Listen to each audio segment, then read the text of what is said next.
بسم اللہ الرحمن الرحیم۔ صحیح البخاری حدیث نمبر 7306۔ حضرت انس رضی اللہ تعالی عنہ نے فرمایا، بدعتی کو پناہ دینے والا بھی لعنت کا مستحق ہے۔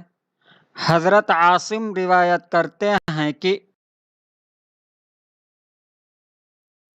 میں نے حضرت انس رضی اللہ تعالی عنہ سے پوچھا، کیا رسول اللہ صلی اللہ علیہ وسلم نے مدینہ منورہ کو حرمت والا شہر قرار دیا ہے؟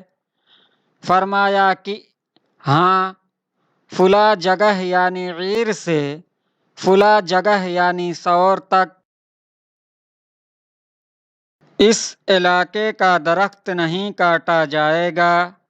جس نے اس حدود میں کوئی نئی بات پیدا کی، اس پر اللہ کی، فرشتوں کی اور تمام انسانوں کی لعنت ہے۔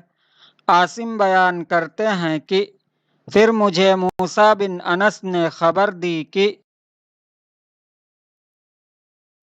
حضرت انس رضی اللہ تعالی عنہ نے یہ بھی بیان کیا تھا کہ اگر کسی نے دین میں بدعت پیدا کرنے والے کو پناہ دی، اس پر بھی اللہ کی، فرشتوں کی اور تمام انسانوں کی لعنت ہے۔